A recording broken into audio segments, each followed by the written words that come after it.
I'm Benjamin Pollard with an episode of Chatter for July 31st, 2022. For today's episode, the team at Lawfare decided to cross-post this week's episode of Chatter, a podcast hosted by David Priess and Shane Harris that features in-depth discussions with fascinating people at the creative edges of national security. Today's Chatter episode is entitled Spotting Fake News with Cindy Otis. In the episode, Priess spoke with Otis about writing about fake news and other national security issues for the young adult audience, the history of fake news, and more. This is Chatter.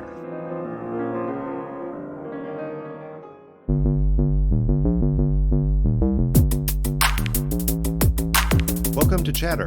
I'm David Priess, publisher of Lawfare. This week, writer and former CIA officer Cindy Otis on spotting fake news. What are the lenses that you put on when you start looking at information? How is that coloring what you end up reading, what you end up trusting, and what you end up thinking is true, false, or opinion? I was, a briefer for the National Security Council for a while. I would go into rooms of primarily military men. I was often the only woman in the room, and I was also the only person with a physical disability in most rooms. Again, if we're looking for the best and the brightest, and those are often people with disabilities, we should be working as hard as we possibly can to make our agencies as inclusive as possible.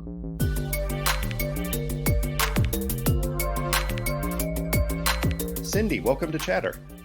Thanks for having me. You bet.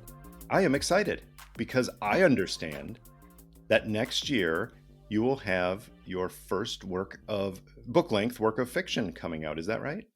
That's right. It is my first novel to be published. It's not my first novel that I've written, but it's called At the Speed of Lies, and it comes out next summer.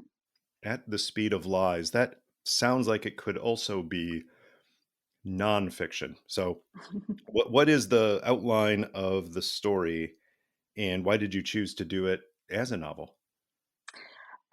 So you're absolutely right. It could be a work of nonfiction. It is very heavily inspired by real world events. It's essentially about a small town in upstate New York in which two children go missing from a nearby city, and it sort of turns the town on its head.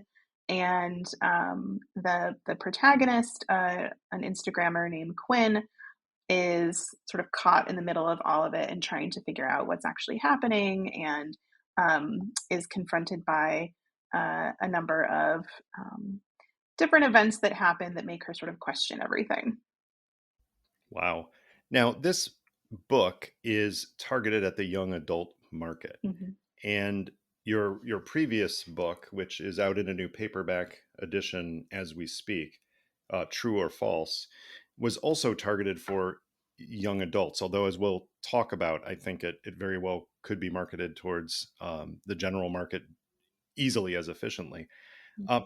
Let's talk about that a bit, because there are some differences writing for the YA market, and that's a conscious choice you made quite a bit ago to focus on that with some of your article length writing as well. Mm-hmm. So maybe we should begin even earlier than that. You were an analyst and manager at the CIA, and you left. We'll come back to the CIA experiences later on. But when you left, did you know that you wanted to write books, and more specifically, that you wanted to communicate to the YA audience? Yeah, so I've always been one of those people that had a number of different careers in mind my entire life. I knew, basically, I would say from second grade, that I wanted to write. I was that kid who was always, writing little picture books and writing little short stories and sharing them in class and things like that. I think the very first, sort of full story I ever wrote was called The Case of the Missing School. And spoiler alert, in that story, the school disappears. That sounds like a R.L. Stine Goosebumps book. Was he plagiarizing from you? I don't want to He owes you some back royalties. jump to conclusions, but no, I was a big R.L. Stine fan as a kid, actually. But So I always knew that I wanted to pursue creative writing at some point. For reasons maybe we'll talk about later, I decided to go the sort of political science and intel route. But even when I was at the agency, I was spending my free time seriously writing with the eye towards publishing someday. So I started my first full length book in about 2011. And it was a novel, which is currently collecting dust on some shelf somewhere. Never was published, but I have always wanted to be a writer. In addition to the other things that I've done with my life, and young adult, the choice for young adult was definitely very intentional. I think YA literature is actually one of the places where I think some of the most creative storytelling is happening. YA is taking on some of the toughest topics in society, everything from police violence issues to you know publishing about underrepresented communities. I think even in story format, there are some incredible novel and verses that have come out, novel and verse that have come out under YA. And so it's a place where you can really, I think, stretch as a writer, and try things that are kind of different. With my first book, True or False, being nonfiction, it takes on a really tough topic, and that is, disinformation, misinformation, and digital media literacy skills that folks can learn to then employ in their own lives. And I wrote that for YA. I would say probably the biggest readership is actually adults. But that again was a very intentional choice, and I sort of kind of thought that was going to be the case. But I thought YA is a affords you the ability as a writer to break down really complex topics into language that readers of all ages will be able to understand. And I felt like taking on a topic as difficult as this, being able to write it in a sort of YA format was actually going to be really great for adults as well, because adults, some of the older generations, they didn't grow up online, right? They didn't grow up with the internet and social media Yeah. affecting their daily lives. And so, what a great way to teach a complex topic by making it in an accessible format. This may not be the first time that you've been compared to J.K. Rowling, but uh, It but I'm is, going to go there. actually. I'm All going to go right. there because Harry Potter, the Harry Potter book series, was for children explicitly, but it dealt with interesting enough characters and big enough themes that a lot of adults also enjoyed reading them. Often the excuse was, I'm buying them to read them to my child or to read along with my child to make sure that some of the dark themes that we can talk about it. But really, that was just an excuse to read a good book and a well crafted series. And I kind of feel like that could be the case with this book, that, True or False, which is subtitled A CIA Analyst's Guide to Spotting Fake News. I read it, and I did not read it to my children, but I feel like somebody could see this and say, that's really interesting. It's not like the other misinformation, disinformation analyses out there, which tend to be more scholarly, sometimes more academic. Um, I kind of want to read that. So let me use the excuse of reading it to my kid. And I'm really buying it for them from the young adult section. But if I can read it too, that's a good thing. Now, I'm not sure your sales have yet matched J.K. Rowling's, but you're on your way there if that dynamic works. Yeah, not quite yet, not quite yet. Not quite yet. Yeah, I've heard stories from folks who said, I got this for my kid, and then it was, they tore through it, and I ended up picking it up as a result, wondering, what was so compelling about it that this kid of mine who otherwise doesn't much like to read, Mhm. raced through it, and found myself racing through it as well. So that's been really gratifying to hear. What struck me when I was reading through the book again recently with that YA frame in mind is that you don't do what I fear a lot of writers in the YA field do, perhaps subconsciously. You don't dumb it down, right? You don't pull punches. You don't use simple vocabulary. It's it's an adult read, and yet it's accessible to teens who are online and potentially getting into trouble.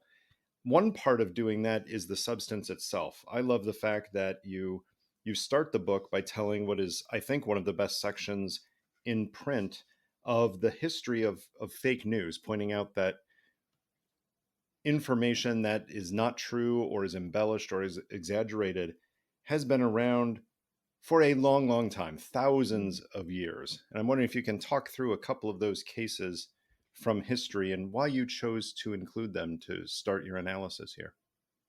Yeah, well, part of it goes back to why I wrote the book in the first place. Um, you know, when I left the CIA, it was the middle of 2017. And if you can remember back that far, at this point, it seems like it's been 20 years. It hasn't been. But at that point, the US government had just released a declassified assessment on the extent of Russian interference in our election in 2016. And there was a flurry, of course, and a lot of public discourse after that about what this meant, right? What this meant for democracy, what this meant for um, online spaces, what we could trust, what were good sources, what foreign adversaries were trying to do in the United States, all of that, and a lot of it was discussed as this is a brand new thing that's never happened before, um, and of course, anyone who's worked in this space certainly, but also in national security um, communities, we know that that's not true. And I felt like that was a really important thing to get across to the public because Mm. understanding how these things happened before, why people spread false information, who has done the spreading throughout history, what have the motivations been, that sort of thing was really, really important for folks to put in, to be able to put in now the contemporary examples that we have into context and also help us understand the pathway forward on all of this, right? So Because we've done it before. the media is different, right? We're talking social media or even the printing press compared to, Mm-hmm. a papyrus or a carving on a wall, but the principles really are the same, aren't they? Right. And that's what I was hoping the history section would show really. And so the history piece of the book is a number of different case studies, everything from, Ramses II in ancient Egypt to pre-revolution, French Revolution with Marie Antoinette, Jack the Ripper, the founders of America, uh, big tobacco in the 50s and onward. And case studies like that people would be relatively familiar with, we might have heard of, in maybe some course or at some point in our lives, and being able to use then those examples to show this is how our understanding even today is affected by the false information that was circulating at the time and afterwards. And so it was really an attempt to put all of that into context I even though the even technology is different.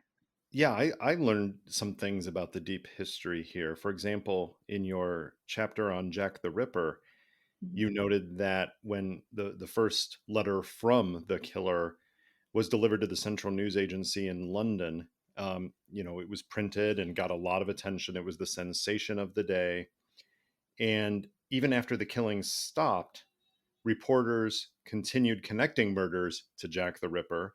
And for about a decade after, London police and various media received more than 1,000 letters claiming to be from Jack the Ripper. I think I knew that. I don't think that was the surprise. But what came after was, which is that not only most of the letters were fakes, but that some of the letters had actually been written by a journalist from the very central news agency that received the first legitimate letter. That is, the Mhm. people printing these letters were involved in the process to disseminate fake news even in that time. Mhm.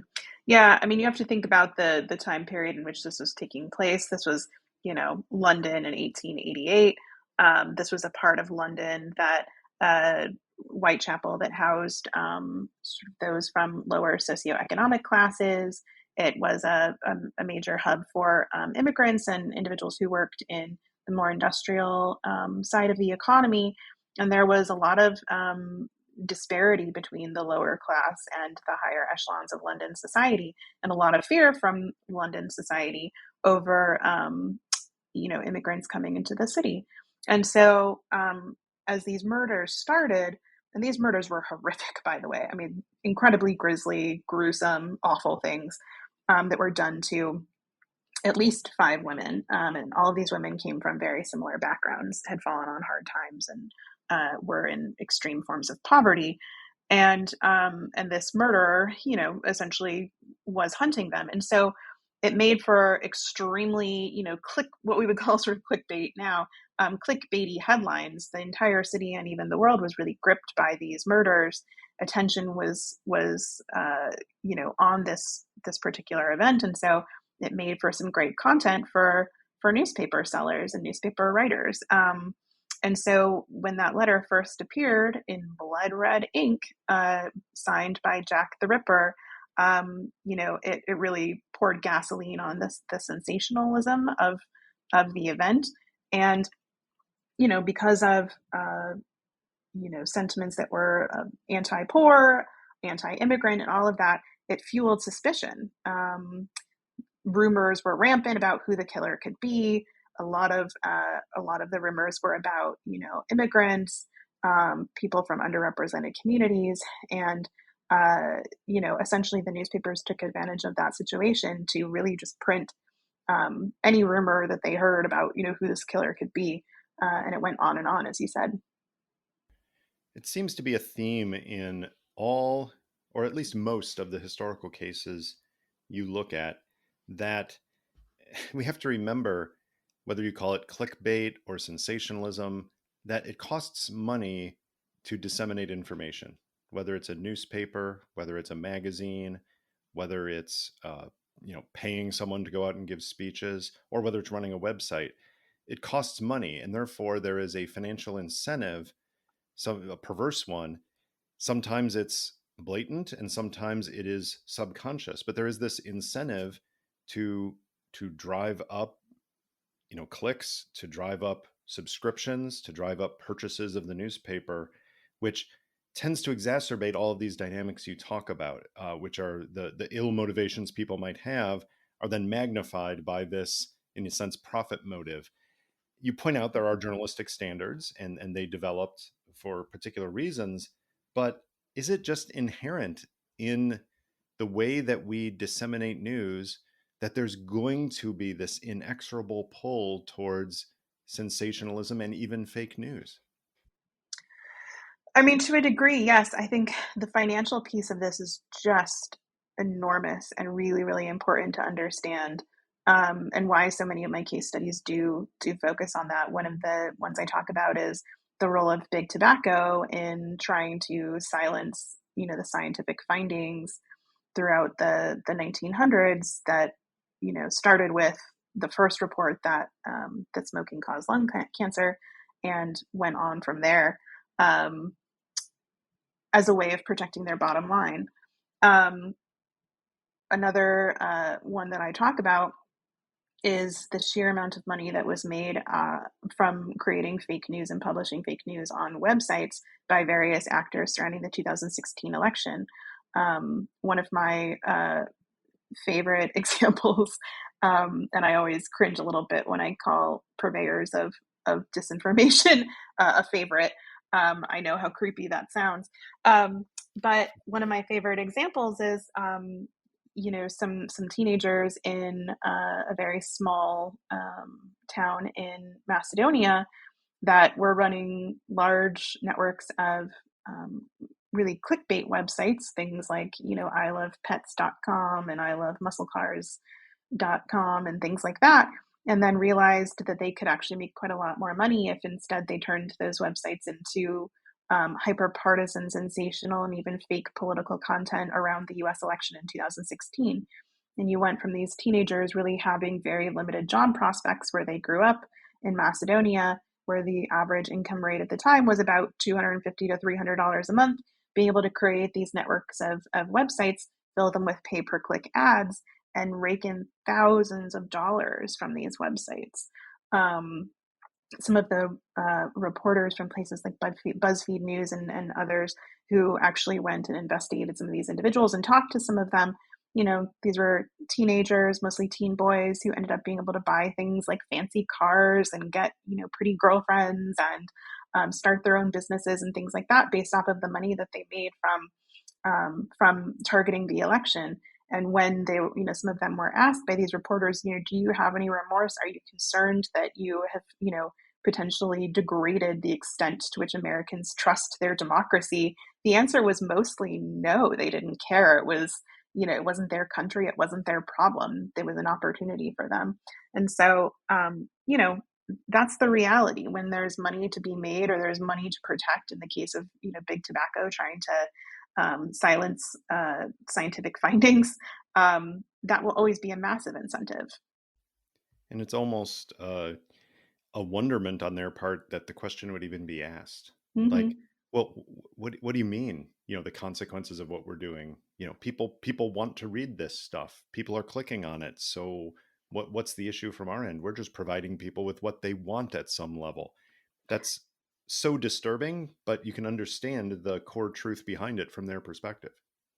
Right. And I mean, of course, there's also a segment of these individuals too who don't just financially profit from it, but they're also ideologically aligned with the messages that they're putting out. Right. So, you have people who genuinely believe in promoting the kinds of causes that they're promoting, and if they have to use false information to do it, they think it's for the right cause, and they happen to be making money from it. And that's another case that I talk about in the book is of a guy who had just graduated from college, was burdened by a lot of college debt, decided to create some fake news websites through which he was able to promote his candidates of choice, which included Donald Trump prior to the 2016 election. And he was really able to sort of kill two birds with one stone. He was able to promote his candidate and his party. He wrote completely made up stories that he, complete works of fiction. It wasn't one of those instances of taking something that was true and just manipulating it. They were wholesale, complete works of fiction, and was able to, pay off student loans while promoting his ideology. Not a bad gig if you can get it. It just has a pretty high societal cost because Yeah. of, the external costs here are not nothing. One thing I like about your historical cases, Cindy, is each time you tell a story, you bring it to a higher theme and you use it to illustrate a principle of these dynamics behind fake news. And I'll use one example here along those lines. You tell the story of Thomas Jefferson in particular, although Alexander Hamilton did some of his own, but Thomas Jefferson was notorious. And I remember talking to historian Lindsay Travinsky on Chatter quite a while ago about some of these dynamics. And the more we learn about Jefferson, the less wonderful he seems. But that Thomas Jefferson was, in a sense, helping to have published and prompting to have published criticisms of the very government in which he served using fake news. And you briefly tell some of that story and how it happened, but you take it to the higher point, which is that the fake news battles in the late 1800s and the late 1700s and early 1800s show us the importance of knowing not just what motivation the author of a story may have for telling it, but also who else might be behind the story, the person, the government, the partisan organization. And of course, now we would say, foreign actors trying to sow discord. How did you choose your case studies here? Because for each of these points, like, find out who's writing this and what bias they might have, or find out who's funding the organization. There are plenty of stories you could pull from in history, and you had no shortage of potential examples. How did you choose the ones you settled on? Yeah, I actually started working on the book by outlining the themes that I wanted to be sure to include, and outlining especially the digital media literacy tips that I wanted to include in the second half of the book. And then I chose case studies that I thought would best exemplify those things. Where were the stories where I could pull out these threads and then align them with those tips later on in the book? That was part of it. The other piece of it too was I wanted to make sure that I was choosing case studies that folks would be at least somewhat familiar with. And in the United States, there's there's no better sort of case study that I think most people are probably familiar with than the founders of America. Um, even if it was just through having seen Hamilton. But I wanted to make sure that I was Right. choosing case studies that were accessible, but also would really help sort of drive that point home of what you think you know about this piece of history. Let's actually talk about the ways in which false information influenced even your perceptions to today. And some of the stories I think definitely fit that. At least everyone knows the names, right? I Hmm. could imagine a teenager picking up this book and she has heard of Marie Antoinette, which is a Hmm. character in one of your historical case studies, or Jack the Ripper. Maybe not Ramses II, but that's fun anyway. Edgar Allan Poe is one. Edgar Allan Poe is one that I'm betting has pretty high name recognition by the time someone is in high school.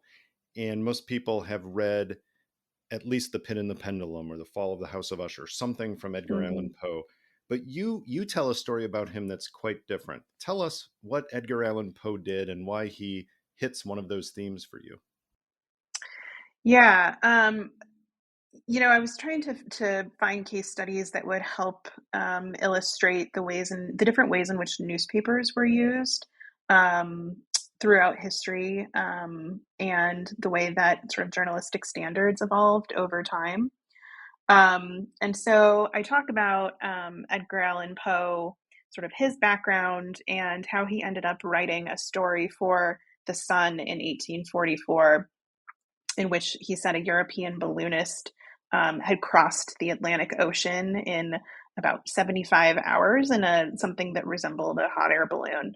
And it was presented, this fictional story is true, and that was very in keeping with the times. Newspapers at the time were a mix of different kinds of writing. It was, yes, reporting, and it was ads and all of that, but it was also fictional stories. It was, creative writing. Um, it was more fanciful kinds of things. And at the time, obviously, at the time, planes did not exist, right? And so the idea of a hot air balloon that could travel that kind of distance in such a short amount of time was really quite mind blowing. Um, and I think, a theme throughout the book that I tried to focus on was the impact of false information, the impact of fooling people.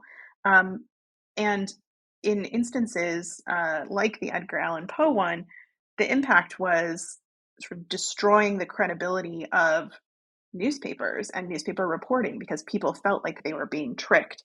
In a lot of these historical instances that I talked about, they didn't find them necessarily fun and games. They actually found them um, quite annoying, really. Like they were tired of being tricked, and so a lot of these stories or these instances throughout history actually led to the creation of standards based news with things like fact checkers and editing teams, separation of opinions, from actual reporting, that kind of thing.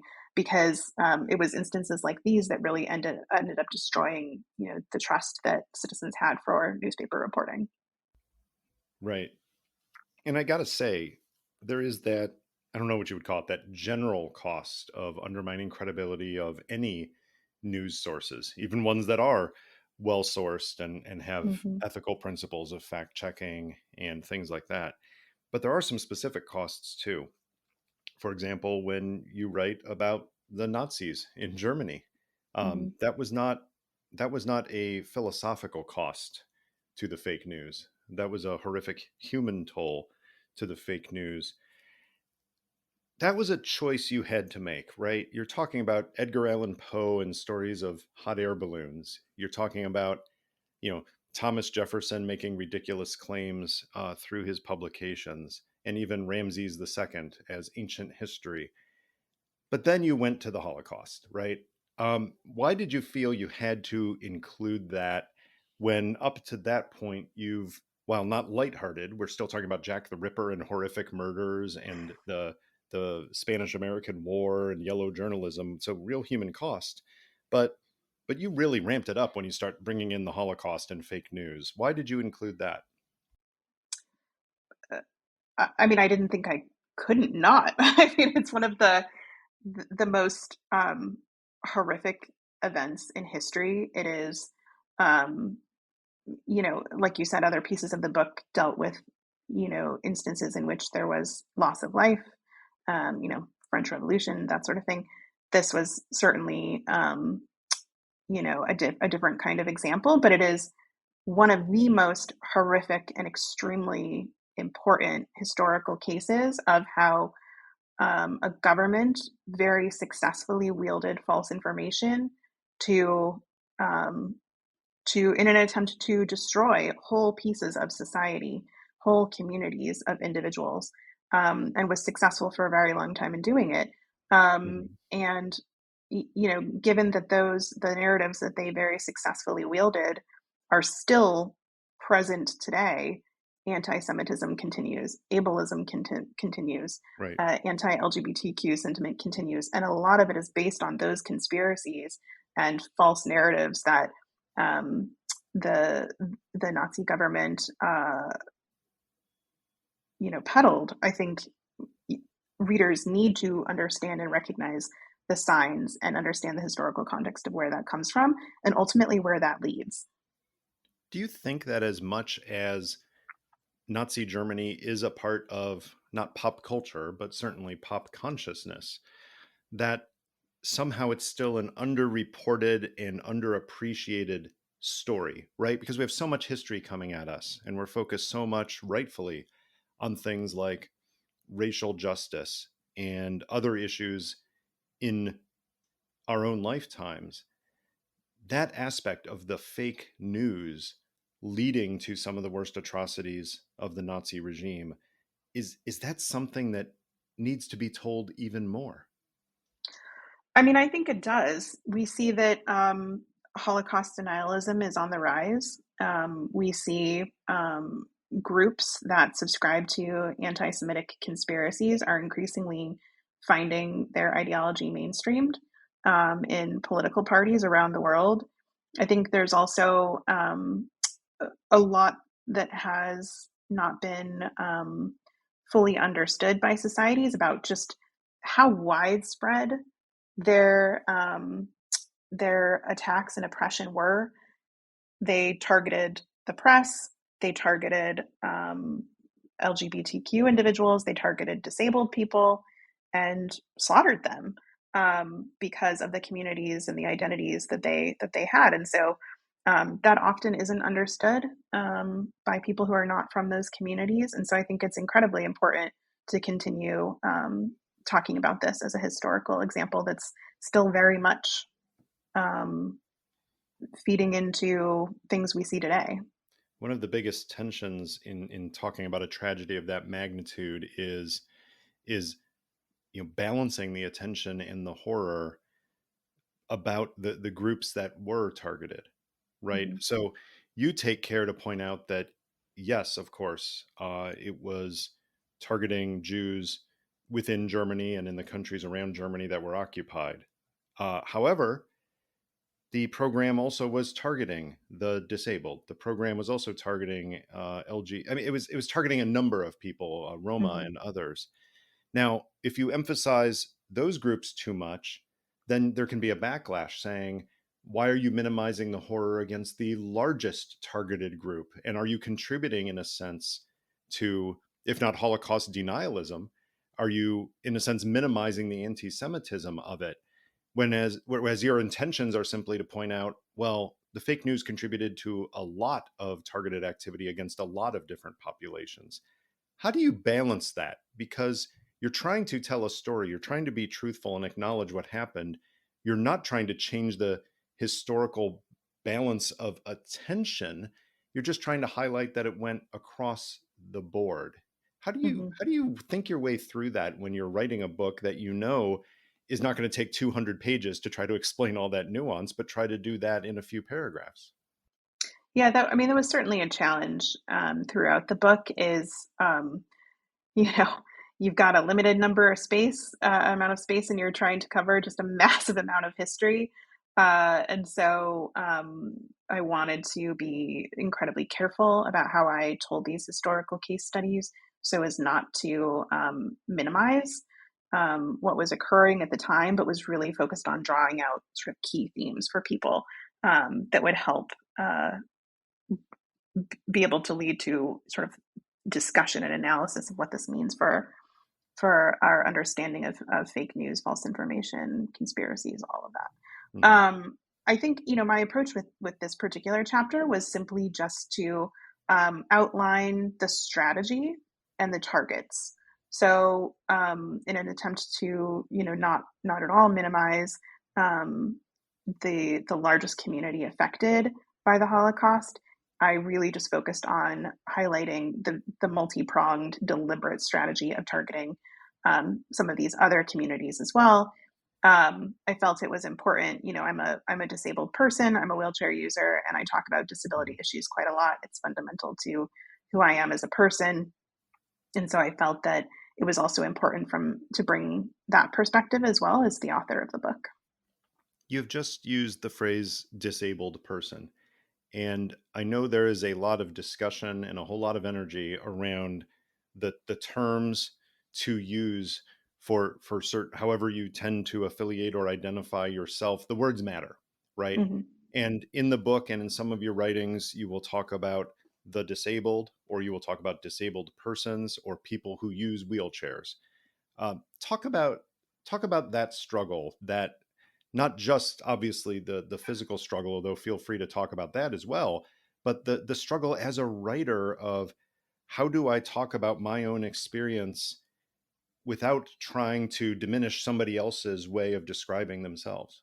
Mm-hmm. Yeah. So actually, my novel that we talked about earlier, At the Speed of Lies, the protagonist is a wheelchair user as well. Um, and so it definitely came up as I was writing that as well. And the conversation on terminology, I think, is really interesting. I am a firm believer in people should use the language for themselves for which they feel most comfortable. It is a completely personal decision about whether you use person first language or disability first language. Hmm. And I will often use them for myself interchangeably. I'm comfortable with wheelchair user. I'm comfortable with person with a disability, person who uses a wheelchair. I'm comfortable with disabled person, but that's a personal choice. I tend to lean more towards disabled person first language. That is the belief in using disability first language that it is society's inaccessibility that makes a person disabled. And so it's a disabled person because you are disabled by society, essentially, in the lack of access and equality. As I get older, I tend to lean more that way, to be honest. Yeah. As a younger person, I felt more comfortable with person with a disability. It was Hmm. something I felt like I wanted to emphasize the the fact that I am a person first. Right. But that has shifted as I've gotten older. If I know what you prefer, right? Mhm. If I know that you prefer a disabled person, then it's on me to use that to the best of my ability. Both memory um, and intent come in. If I don't know and I inadvertently cause offense, what do you recommend there? Because I think most people are well intentioned. Mhm. Um, I would like to think that, at least. And most people who are perhaps meeting you for the first time at a book event or communicating with you online, um, unless they're deliberate trolls, I would say that most people are well intentioned. But if they don't use a term that you prefer, or even if they use a term that they may think is acceptable from their limited experience, but actually is offensive to the vast majority of people with any condition they're trying to describe, what advice do you have there? Because that's a very sensitive topic for people who are trying to do the right thing. And I've not taken you to be one who is lashing out at people who aren't using exactly the preferred phrase. I've just never seen that from you in public, but I know that sometimes there's got to be things that don't sit well with you, and help people think through this. What are the best strategies for communicating effectively with good intentions, even with the risk of offending? Hmm. Yeah, there are a number of things that folks can do proactively to try to understand the language that people are most comfortable with. One, you can straight up ask, which do you prefer, disability focused language or person first language? And then let the person reply. I don't know of anyone who would be offended by a question like that. Um, you can also observe how they refer to themselves. I think, you pointed out, David, that you've seen me refer to myself online as a disabled person. That's a pretty good indication of how what I tend to be receptive to.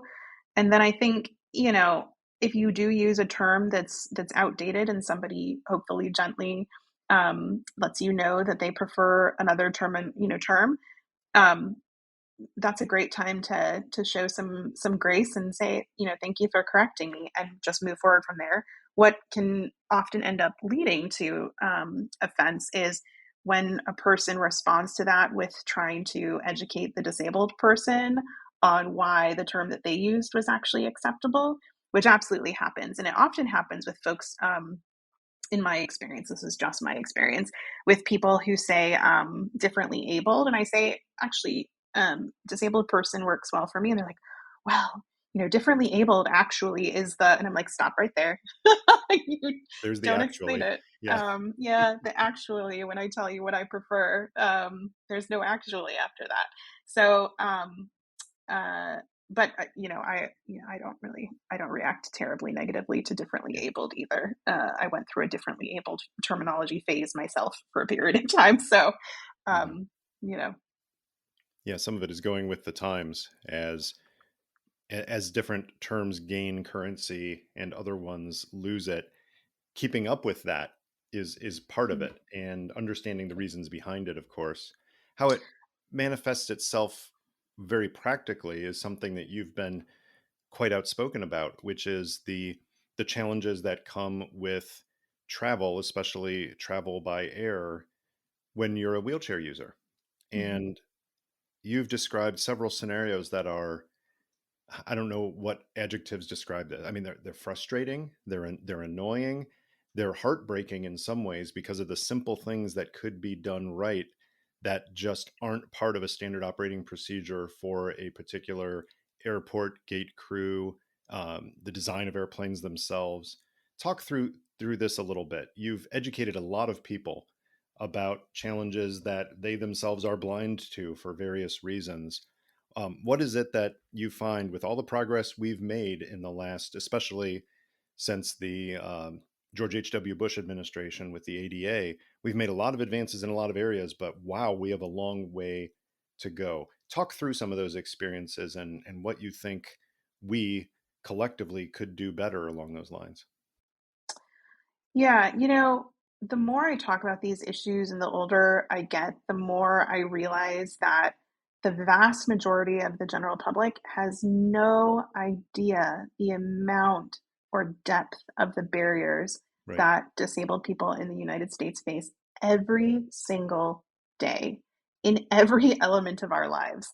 Um, and so I've tried to speak about those when I feel, one, that I can maybe shed some light on some of those things, when I can build awareness. Um, but that wasn't something that I always felt comfortable doing. A lot of my advocacy work, I'm not a full-time disabled advocate. It is something that I have sometimes taken on because I wanted to, and sometimes I took on because I felt like I had to because nobody else was doing it in my workplace environment or in other parts of my community. There are times when I would absolutely love to have to not do or say any of these things because, I'm a writer, I'm a former Intel professional, I work in the private sector, I have family, I have a life. those are the things I would love to spend my time on. But I often get pulled in this other direction, frankly, out of necessity. So, um, you know, some of the barriers that I think are helpful for people to know about are things like when I, as a wheelchair user, am going to a new place for the first time, the amount of planning and crisis planning, pre planning that I have to do in order to simply travel to maybe a new building in my own city. I have to, Google map various routes. I have to look at, are there accessible parking spaces? If the parking lot is full, where am I going to park? What is the route that I'm going to take if I end up having to walk a couple of blocks? Mm-hmm. Are there curb cuts on those blocks?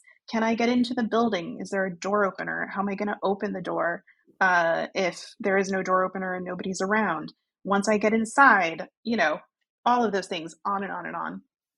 And that's just for navigating my own city. When you add travel to another location, you're looking at, wheelchair accessible transportation, getting around an airport.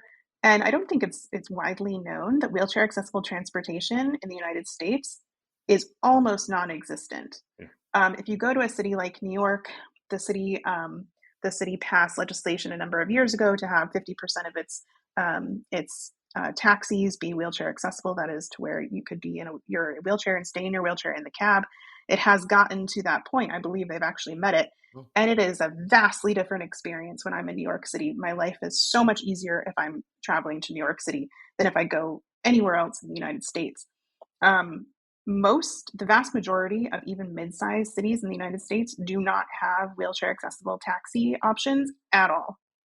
And so getting around to go and do something like speak at an event that I'm being paid to speak at can often very quickly become a nightmare or impossible.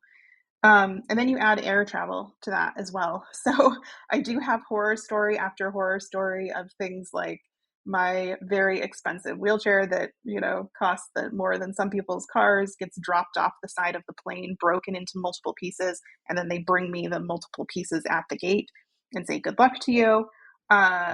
I've had to threaten to sue airlines in order to have them replace my chair. I've had pieces melted off of my wheelchair because they put my wheelchair up against something very destructive in the belly of the airplane. I've had my wheelchair not put on the plane. I've had them lose my wheelchair. And again, you have to go back to the idea of, impact. So my chair is my mobility. It's my independence. It's ability to work. It's my ability. You tell an employer you can't come to work for maybe a month because the airline needs to replace the wheelchair they broke. Guess what? An employer doesn't like that. Mm-hmm. So, I think it's a lot of my work is just in trying to expose the extent of inequity that disabled people in the United States face in every aspects of their lives. And how did you find the experience of navigating around government buildings when you were working at CIA and both within the buildings in the intelligence community, but also a lot of time as an analyst and manager is communicating with policymakers and going to places from the White House to the State Department to the Pentagon and beyond. And there's probably this impression out there that because it's the government and because of the decades old Americans with Disabilities Act, that everything is probably at the top level and everything is great. I'm guessing your experience does not bear that out, that there was some variance there and that you did not always find accommodations easy. Yeah, absolutely. I have done a fair amount of speaking on this issue as somebody who feels very strongly about the fact that if we want to best defend our country and protect our national security, we need to be able to hire the best and the brightest and retain the best and the brightest. And those are often people with disabilities. And so you can't properly protect the United States if you're not able to actually keep the top experts in the country because they have a disability. Um, and so, it was a very mixed experience for me. And I've written about this publicly, so it's all good to talk about. But, I joined the agency as fresh still in grad school. young person, and was very excited, had always wanted to work at the agency, was very much a, James Bond fan growing up, and was very excited about it. I was a military analyst for most of my career, which is an extremely exciting, fast-paced career field to be in. I worked a number of international crises. Let me ask And you, Cindy, let me ask you to drill down a bit there. You just mentioned military analyst. Can you offer a little bit more about what that job entails and what the expertise of a military analyst does for policymakers? Yeah, so throughout my career, I worked on a number of geographic regions, mostly Europe, parts of the Middle East, and parts of North Africa. And I worked the range of security issues related to those areas. So everything from understanding how countries are modernizing their militaries to deploying their militaries, analyzing their capabilities, analyzing their operations in various wars, analyzing their capabilities and plans for defending against terrorism and that sort of thing. So, intelligence analysts comb through vast amounts of intelligence and information on a daily basis and monitor events as they're unfolding to provide analysis to policymakers on those events. So, a military analyst focuses especially on security issues. And to be clear, you're not explicitly comparing that to US systems. You're not doing an analysis of US military capabilities and how they would work in a conflict against another country's military capabilities. You're really looking at the foreign actors. Yeah, absolutely. Okay. So you were talking through your career a bit. It's it's a very exciting field, and I got to do a lot of that traveling between facilities. I was, a briefer for the National Security Council for a while during a moment of a particular crisis, foreign crisis, and very, very exciting times. I was also, a constant briefer of, four-star generals. I would go into rooms of, primarily military men. I was often the only woman in the room. I was often the only woman on my team. Um, and I was almost always, I would feel comfortable saying about 99% of the time, I was also the only person with a physical disability in most rooms.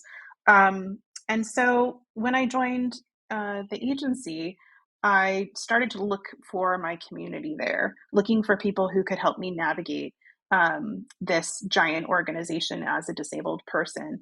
And quickly learned from those individuals that there was a lot of work to be done. I tell one story in an article I wrote for the Daily Beast about, my first day on the job. I got to my new office and there was this giant vault door, which is, several hundreds of pounds. And, I'm not great at physics, but just try to imagine trying to open a very, very heavy door from a seated position um, in a wheelchair. It's incredibly difficult. And so, even from day one, I had all of these even physical barriers to accessing my job.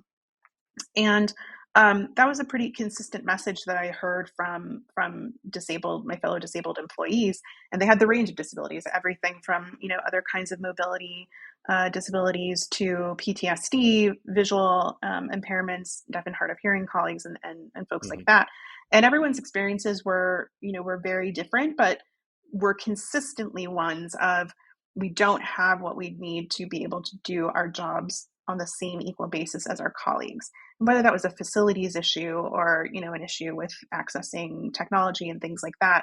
That was sort of the consistent idea. And so I decided to take pretty early on in my career a leadership role in working my day job, which again was the military stuff, but also voluntarily working on diversity and inclusion. And I was part of a number of different agency efforts, again, which I've talked publicly about. Everything from John Brennan's diversity and inclusion study that they undertook to being one of the creators of some of our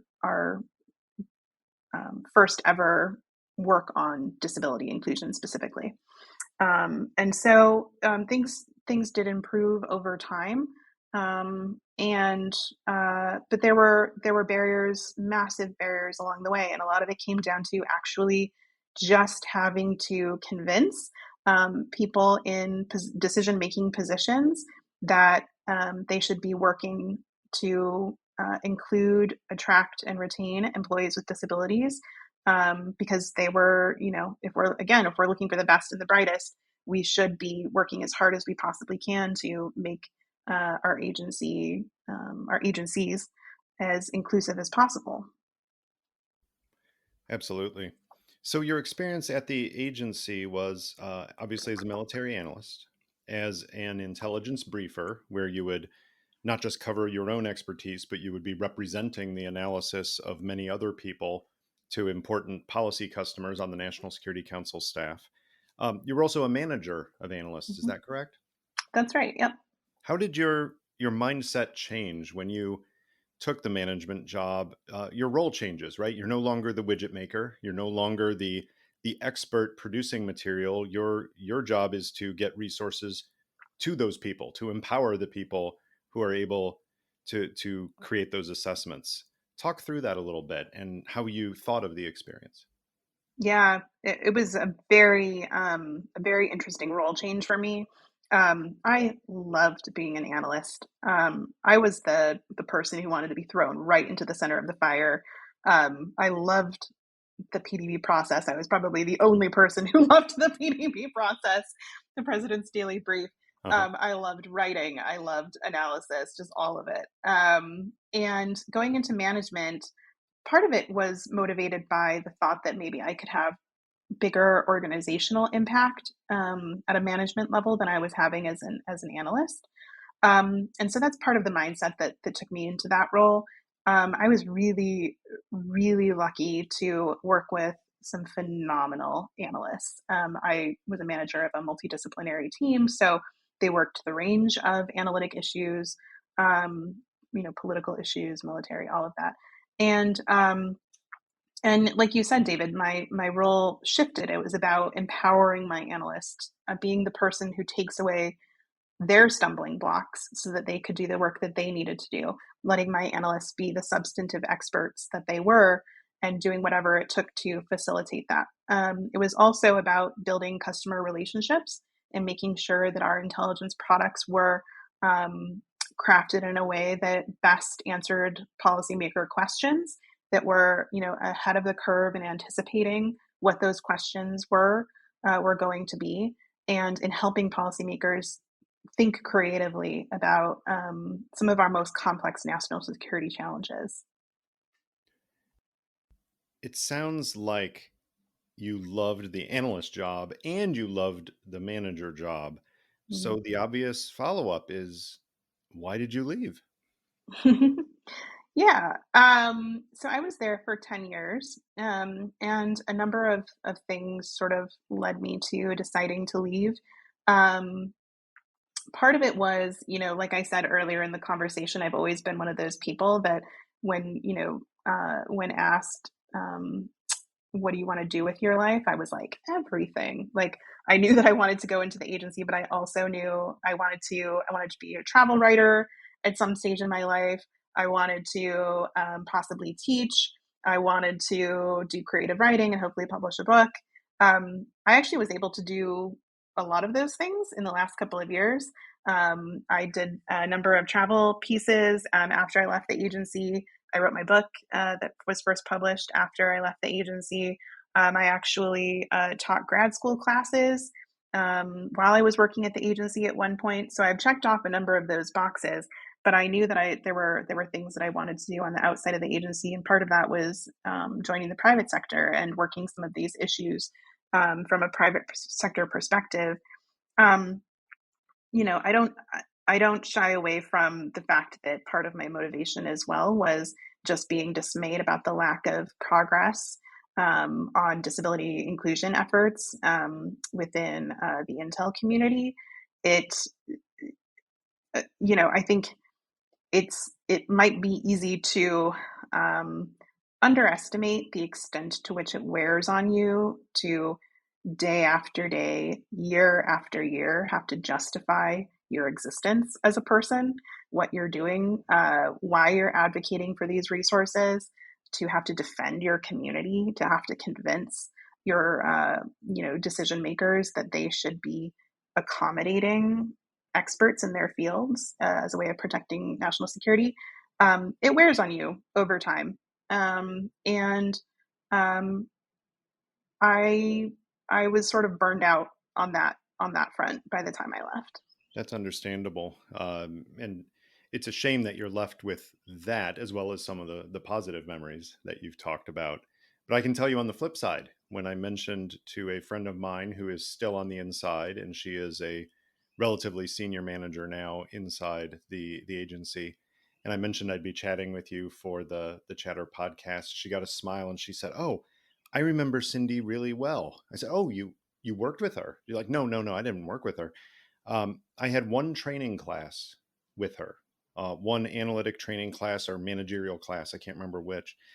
And she said, she was just really smart, and she impressed a couple of us. A couple of us who I was close to someone else in the class, and we were chatting after the class that, she was really impressive. So I think Oh, perhaps you may miss being there some days, and you may not miss being there because of that frustration other days. But some people do miss you being there, and you might not even know that. Now you do. oh. Well, that's lovely. Thanks for sharing that, David. People ask me, especially disabled people ask me, do I regret working there? Would I discourage other disabled people from working there? And the answer is absolutely not. Hmm. Um, that was the highlight of my professional life. I Yeah. loved being an analyst. I loved that job. I was successful at it. Um, I would not trade those experiences for anything. And I think conditions have improved for disabled employees, and I'm happy to think that some of that, was the result of some of the work I was able to do when I was there. Mhm. Um, you know, Going into it, I think you do have to sort of have eyes open, knowing that you're going to have to do a bit of pushing yourself as well. Right. There's a different sort of satisfaction that comes from working on what people in the business will call the outside. And Mm-hmm. for you, you jumped right into doing a lot of writing. And one of your outlets early on was an outlet that, frankly, a lot of us were caught off guard as being at the vanguard of clear, concise descriptions of the challenges to democracy and the rule of law in the last administration, and trying to give a good description of what was really happening with Russian interference in the election. And that outlet was Teen Vogue. And it was shocking that here's something that most people would have discounted as I don't want to say not a serious publication, but not a publication dealing with those kinds of topics for that audience. And yet, some of the authors, yourself included, who contributed to Teen Vogue, were doing some really exceptional writing, very clear and crisp on these topics. What kind of feedback did you get, both from former colleagues and from people reading the things that you had created for public consumption on these topics? Yeah, writing for Vogue has been fun, and I am actually working on a piece for them now. Actually, I it sort of goes back to what we were talking about earlier about my choice of doing a lot of writing for the young adult audience in book form. It's the same thing in current event coverage. I think I continue to increasingly believe, I think, that one of the most important things that people with professional expertise in particular areas when it comes to national security, intel, disinformation, societal harms, online harms, radicalization, terrorism, all of those topics, one of the most important things we can be doing is trying to reach the younger audience and educating the younger audiences on these issues to help them understand their complexities from an early age and also help them think through what does this mean for them in their lives? How can they look at these issues? How can they maybe take action on some of these issues? Um, I just very passionately feel like we can help arm them so perhaps the younger generation gets some of these issues a little bit better than we did. Some of the feedback I've gotten has been interesting.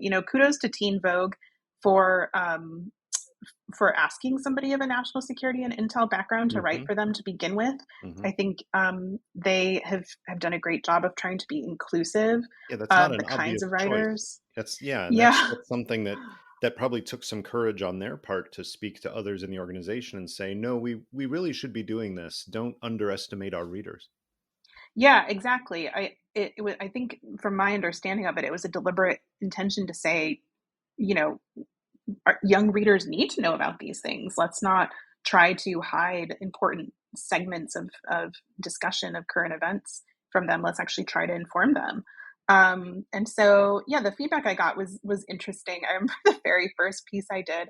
I think it was Robbie Kramer from Foreign Policy. I think who was like, and now Teen Vogue has a former Intel person writing for them. Who knew? It was something. It was actually something funnier than that.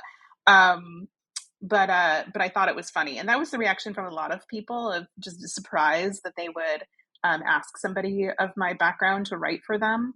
There was a lot of positivity as well, of just being like, impressed that the outlet is trying to cover national security. And then, as has been a consistent theme as well since starting to talk publicly and coming out as former Intel publicly, it sort of fanned the flames of a couple of conspiracy theories about, the deep state trying to, infiltrate and things like that. I'm often listed as on various conspiracy theory websites as a member of the deep state and that I'm sort of familiar thing. with that. So yeah, our names are probably next to each other. Yeah, we get lumped in.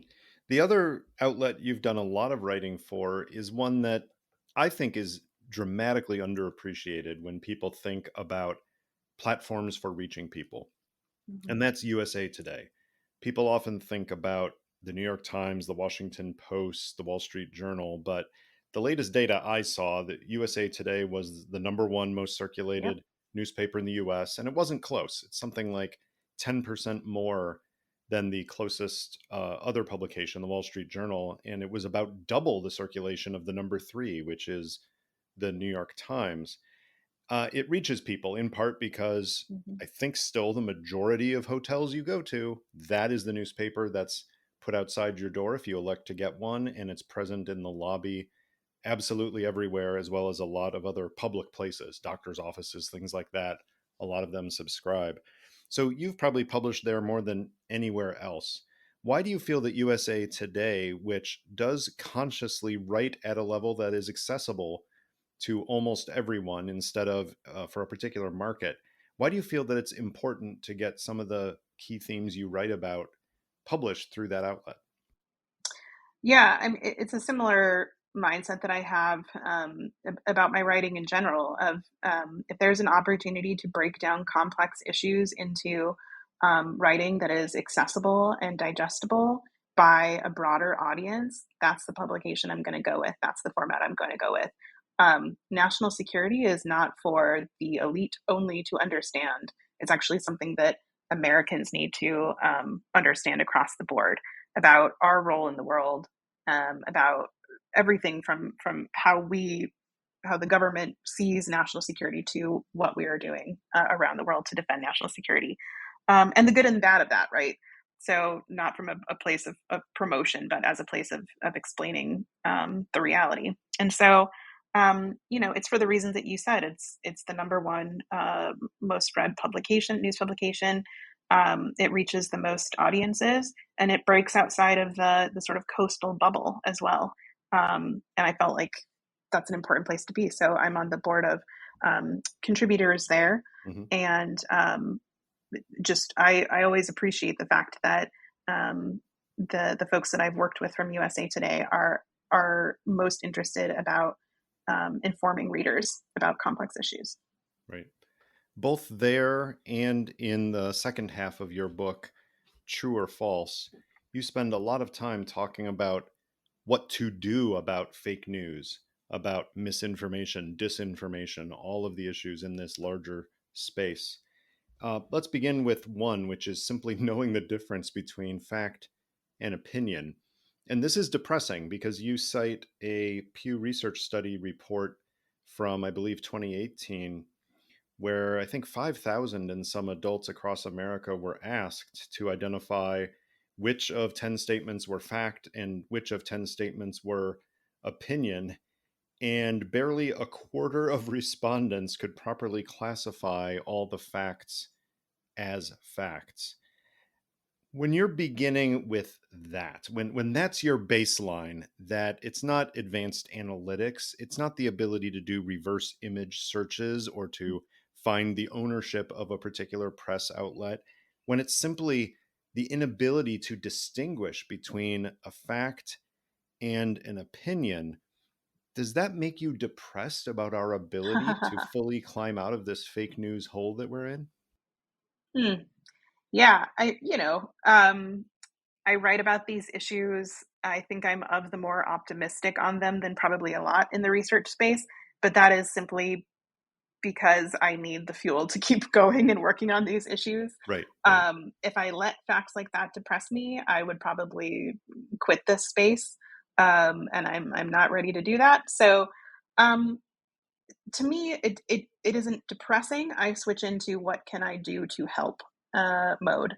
What can I say about this? What can I what what tips can I publish in some sort of way? What things need to be said about this that can help improve this reality?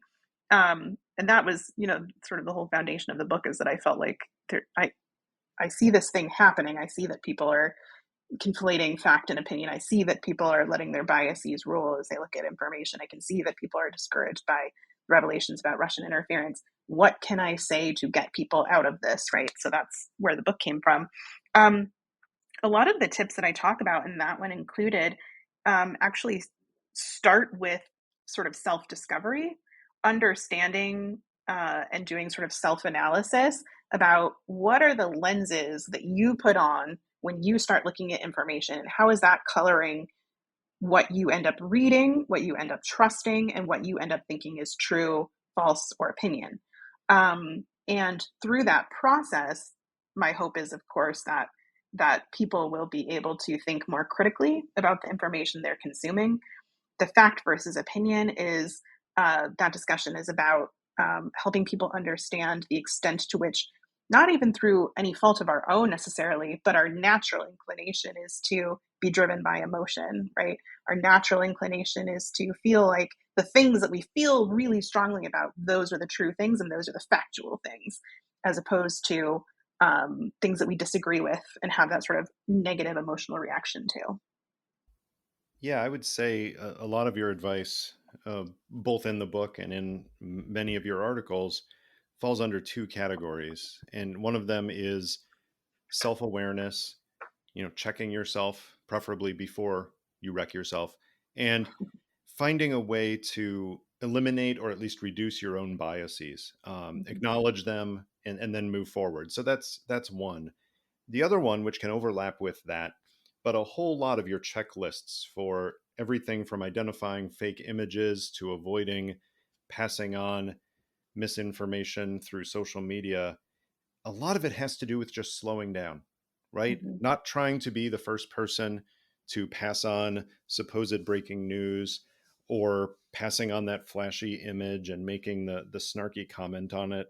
I'm as guilty as anyone of falling prey to that tendency, but slowing down just enough to ask some key questions. And they vary depending on whether it's text or image. They vary depending on whether it's something political or scientific, but they're generally the same, which is try to find out who is pushing this. Did they link to an Mhm. original source or not? Is it dramatically different than what your experience tells you should be true? Doesn't mean it's wrong. There are anomalies in the world. But if so, take the time to investigate it and see whether the local reporters where it claims this activity is happening are picking up on it, or is it just some random person who is not linked to the area in which they're describing? A whole lot of these things involve time.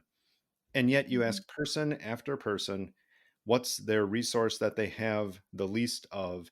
Many of them will answer time. How do you square that circle? How do you How do you tell people you've got to slow down, not contribute to this fake news environment, in large part by slowing down, and they tell you, sorry, that's the one thing I really can't do? It's a good question. To be honest, it was a conversation with my editor throughout this entire book, when we were talking about, all right, what's the tone we want to strike with this book? How do we actually, how do I not write a book that is so depressing that people can't even make it halfway through because they're so they're so depressed by it they set it down? How do we keep it, um, uh, feeling like something that is achievable? And a lot of that came down to trying to create a list of tips and tricks that people could employ that might add a little bit of extra time onto their, information consumption habits, but we're not going to be so overwhelming that they just decided, I'm going to close all my social media accounts. This is not worth it. Or, I'm not going to engage with the news. I can't stand it. I don't want to have to do these things.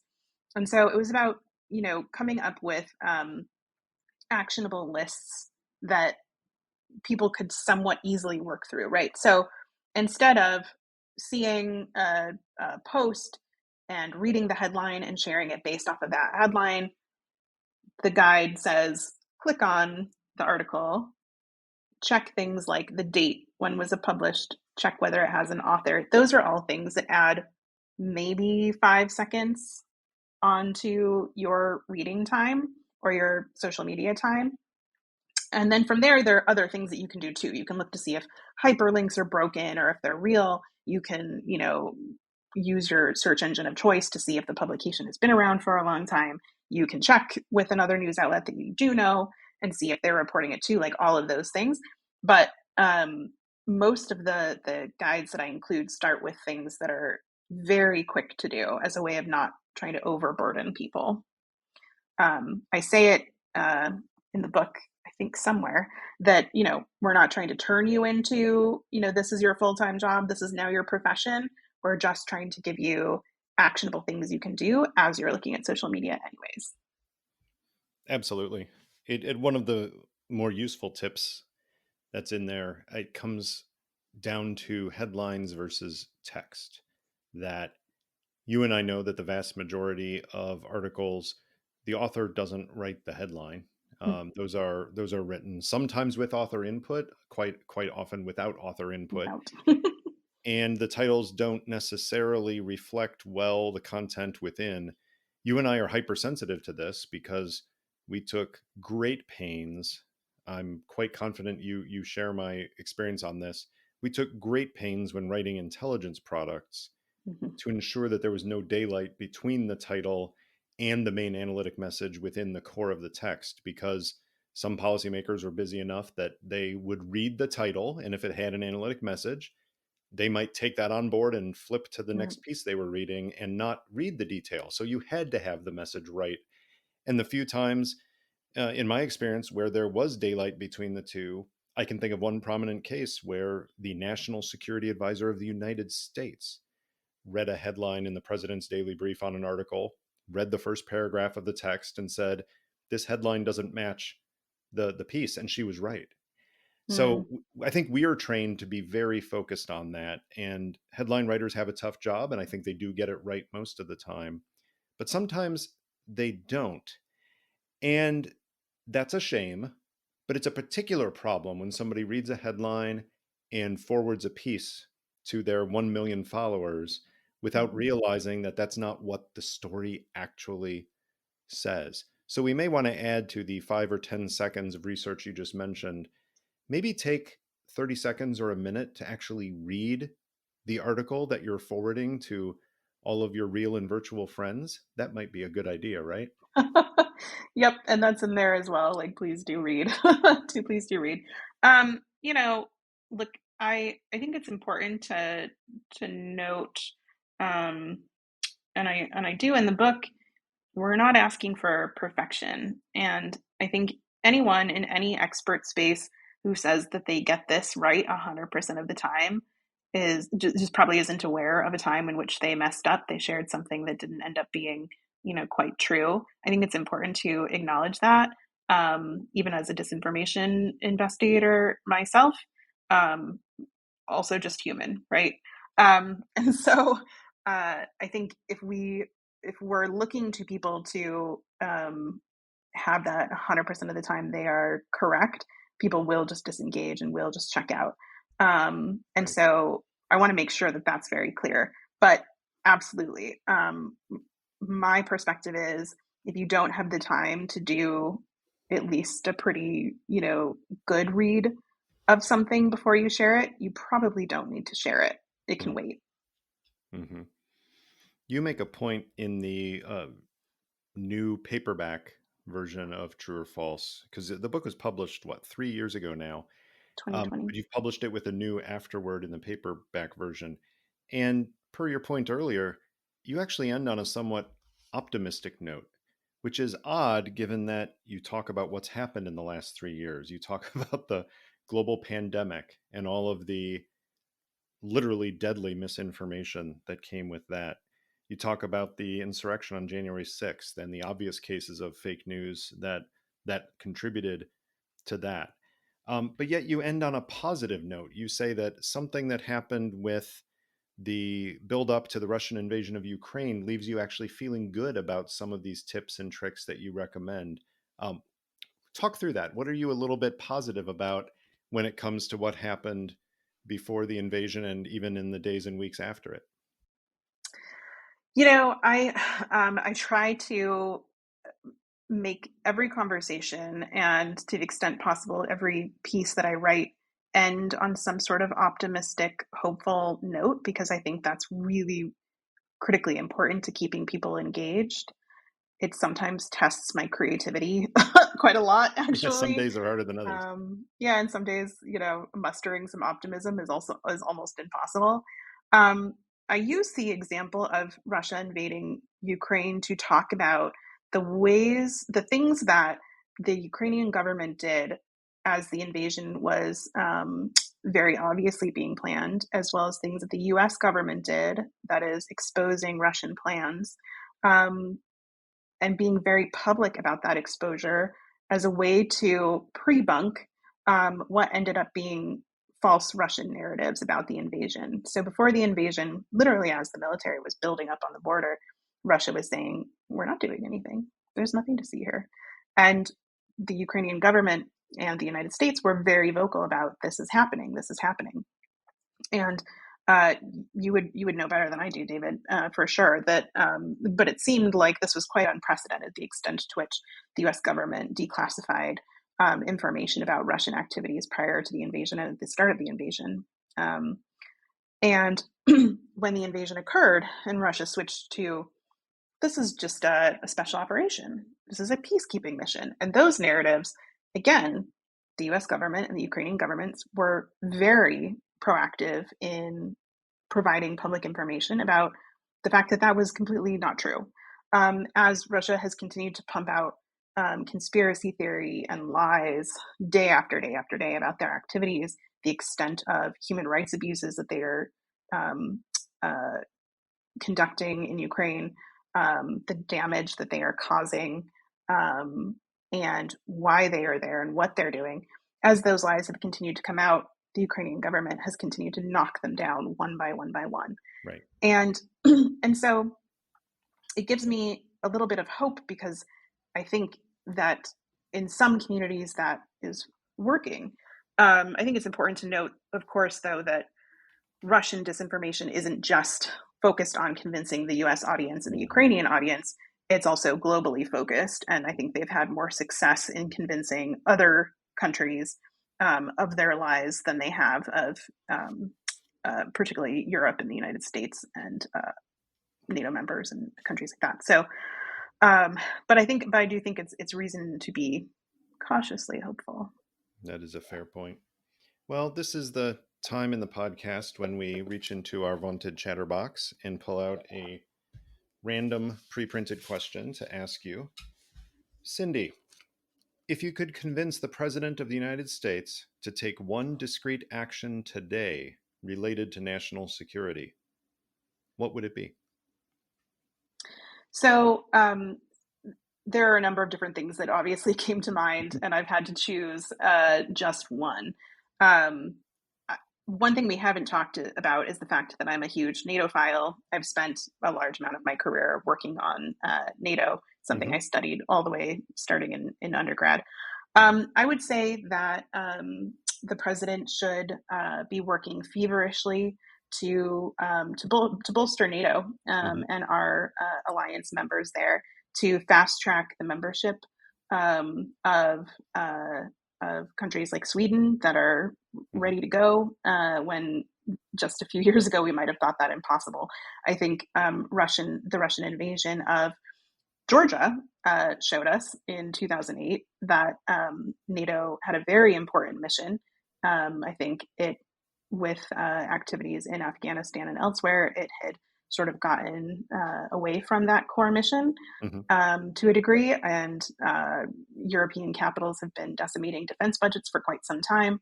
It's something that's been a huge U.S. foreign policy priority, to get those defense budgets back up to where they should be, to be able to maintain and develop their militaries. I think the invasion of Ukraine has shown just how critical NATO's core mission is and how important those alliances with those countries are.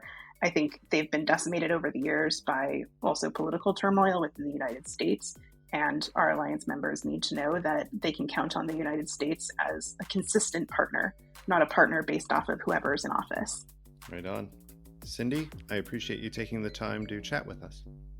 Thanks so much, David.